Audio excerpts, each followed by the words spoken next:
गौरा की वंदना शंकर की वंदना, गौरा की वंदना शंकर की वंदना, गौरा की वंदना शंकर की वंदना, गौरा की वंदना शंकर की वंदना, गौरा के चंदना की, गौरा के नंदना, गौरा के चंदना की, गौरा के चंदना की बार बार वंदना, अंजना के नंदना की बार बार, अंजना के नंदना की बार बार, अंजना के नंदना की बार बार वंदना, अंजना के नंदना की बार बार वंदना, सीताराम वंदना राधे श्याम वंदना, सीताराम वंदना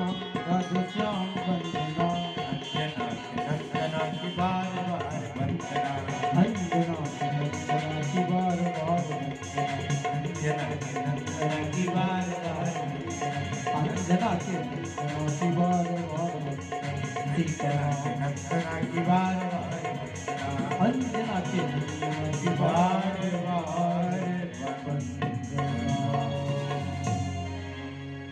बोलिए गौरी शंकर भगवान की जय। जयकारा आप लोग बहुत धीरे बोलते हैं कि हमको सुनाई कम पड़ता है, थोड़ा जोर लगा के जयकारा बोलिए। जयकारा इतनी जोर से बोलिए कि हद हो जाए, अब पूरे गोरखपुर से यमराज का खाता रद्द हो जाए। बोलिए वृंदावन बिहारी लाल की हाँ, अब सुनाई। जयकारा हमेशा जोर से बोलना चाहिए। आइए हम लोग श्रीमद् भागवत कथा के माध्यम से भगवान श्री कृष्णचंद्र के चरित्रों को श्रवण करते हुए अपने इस मानव जीवन को धन्य बनाएंगे। भगवान की ये भागवत कथा भाग्य में जब पुण्य का उदय होता है तब प्राप्त होती है। भाग्योदयेन बहुजन्य समर्जितेन सत्संगमं च लभते पुरुषो यदा वै। और जब ये भागवत कथा मिलती है तब क्या मिलता है भाई? पुण्य के द्वारा तो आपको भागवत कथा मिल गई, क्योंकि यहाँ पर जितने लोग बैठे हैं ना, ये लोग कहीं ना कहीं से जाने अनजाने कोई पुण्य किए होंगे तभी आके यहाँ बैठे। यदि आपके द्वारा कोई पुण्य नहीं होता तो आप भी कहीं पर बैठे ताश खेल रहे होते, टीवी देख रहे होते, भागवत कथा में नहीं आती। अरे कौन जाए भागवत कथा, इतनी रोज होती रहती। लेकिन आपका पुण्य आपको यहाँ पर खींच करके ले आया है, और जब तक पुण्य रहेगा तब तक आप यहाँ बैठोगे, और जब यहाँ से चलने का मन कर दे तो समझ लेना कि अब पुण्य हमारा खत्म हो गया। सही बात है कि नहीं? इसीलिए पुण्य के द्वारा भागवत कथा मिलती है। अब आप कहोगे महाराज जी, जब पुण्य के लिए, पुण्य के द्वारा भागवत मिलती है तो भागवत के द्वारा क्या मिलता है? तो अज्ञान हेतु कृत मोह मदांधकार नासम विदायि तदोदयते विवेका। जब हमको आपको व्यासी भागवत कथा सुनने को मिलती है ना, तो हमारे आपके हृदय में जो अज्ञान का अंधकार, अज्ञान का अंधकार मतलब समझते हैं?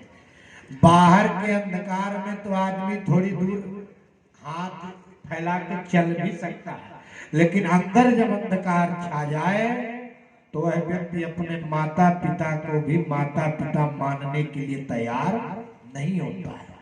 वह व्यक्ति अपने बड़े बुजुर्गों का भी अपमान करने लगता है। वह व्यक्ति अपनी मर्यादाओं का भी ख्याल नहीं रखता है।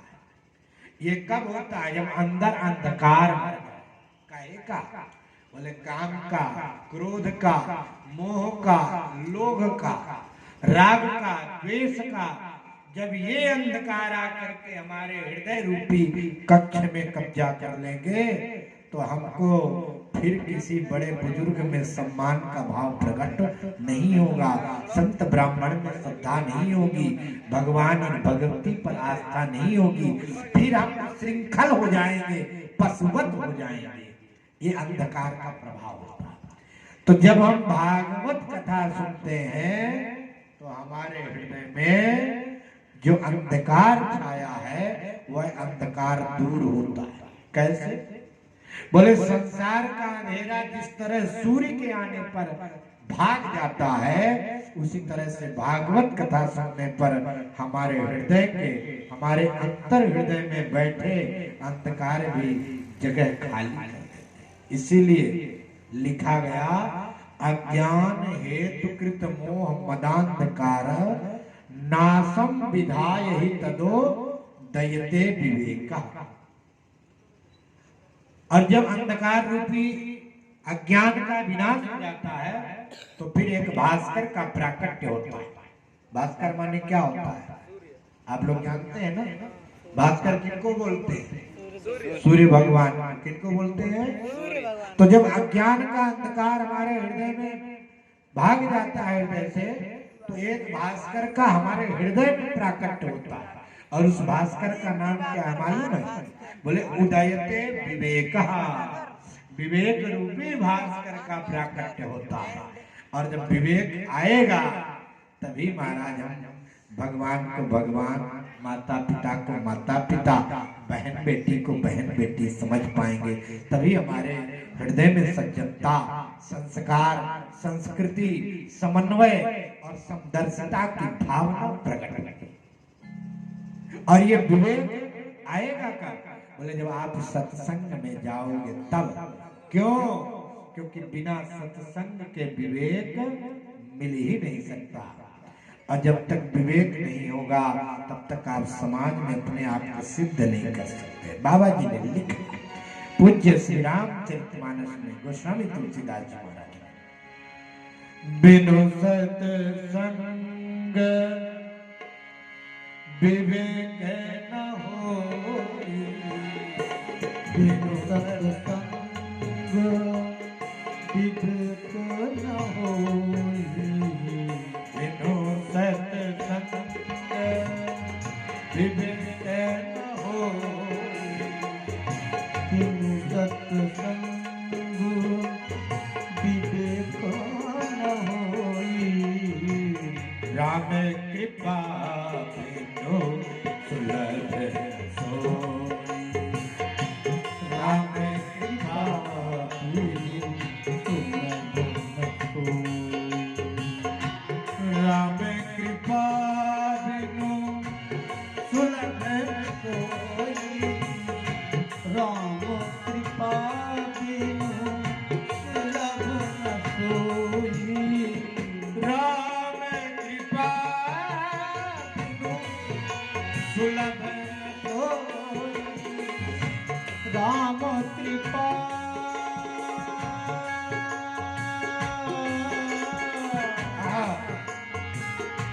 राम कृपा, राम कृपा,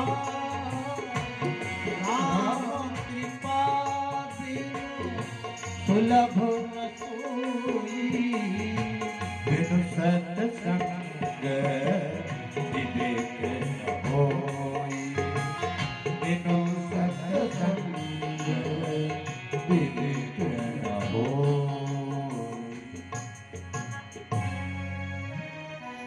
बिना सत्संग में गए क्या नहीं हो सकता?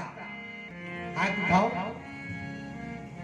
बिना सत्संग में गए क्या नहीं मिल सकता?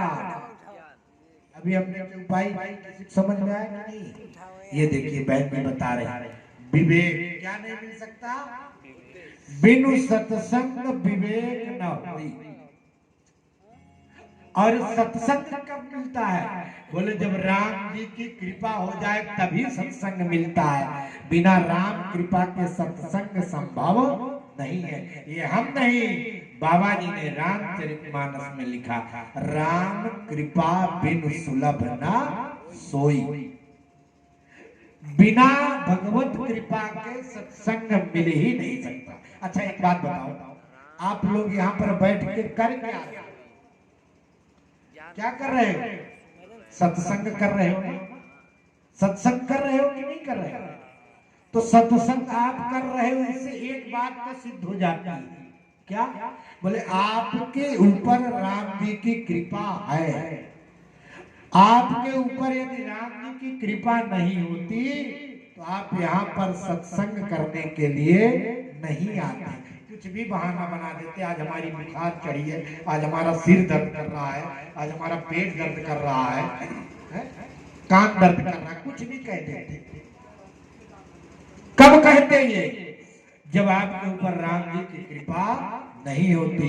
राम की कृपा थी जो आपको आपके घर से खींच करके यहाँ तक ले आई, और आप लोग इतनी शांति के साथ, इतनी श्रद्धा के साथ बैठ करके भगवान की कथा सुन रहे हो। हाँ, नहीं तो लोग बहुत तर्क दे देते हैं, 3-3 घंटे हम बैठ के कथा सुनेंगे, क्या मिलेगा? 3 घंटे तक कुछ काम करेंगे तो कुछ मिले? तो भैया काम करते करते एक दिन काम से चले जाओ, लेकिन ये काम कहीं जाने वाला नहीं है। जब से जानने लायक हुए तब से कुछ न कुछ काम कर रहे हो कि नहीं? कभी काम पूरा हुआ? कभी काम से फुर्सत मिली? नहीं मिली, और मैं बता दूं आगे भी नहीं मिलेगी, क्योंकि जिंदगी का रहस्य है। इसलिए जिंदगी जब तक मिली है तब तक काम के बीच से ही राम के लिए फुर्सत निकालो।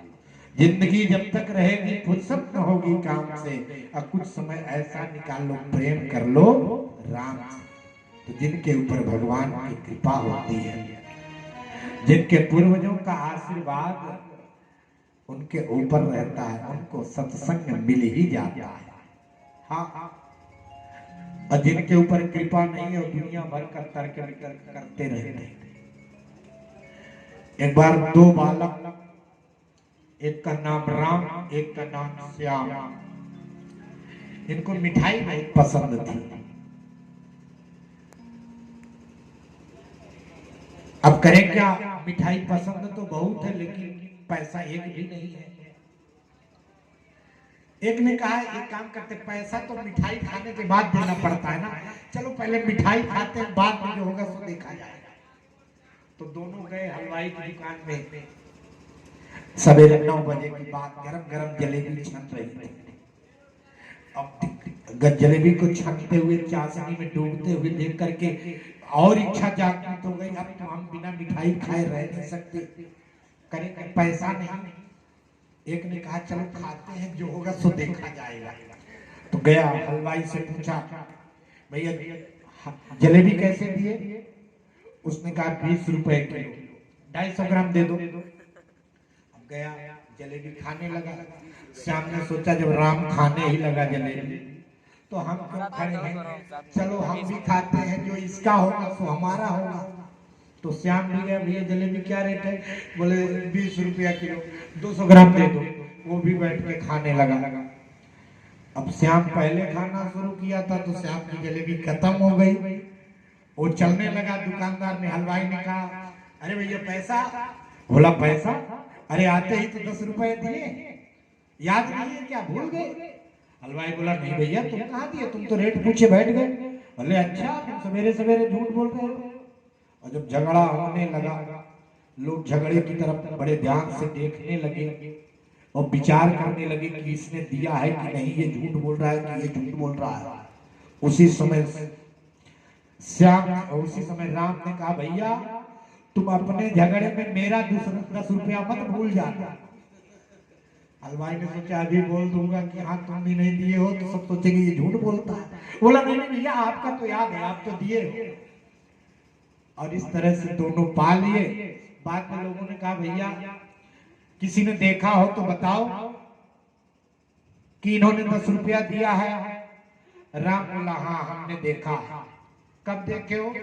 बोले सौगंध खा के कहता हूं, जैसे 10 रुपया मैंने आपको दिया है वैसे 10 रुपया इसने भी आपको दिया, मतलब न मैंने दिया है न इसने दिया है।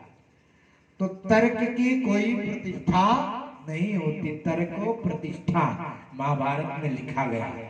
तर्क की कोई प्रतिष्ठा नहीं होता, तर्क अप्रतिष्ठित होता है।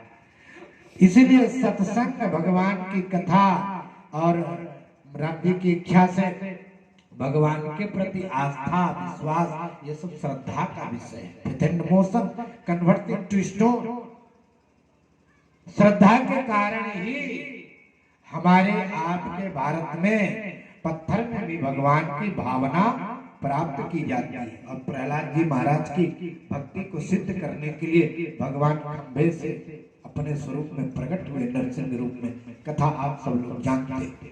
इसलिए जब सत्संग मिल रहा हो तो बहुत ज्यादा तर्क और कुतर्क करके अपने आप को भगवत कथा से दूर नहीं रखना चाहिए। हर काम को छोड़ करके भगवान की कथा को श्रवण करना चाहिए। आइए हम लोग श्रीमद् भागवत कथा के महात्म्य के अंतर्गत प्रथम अध्याय में जो प्रथम श्लोक है, और इसी श्लोक में भगवान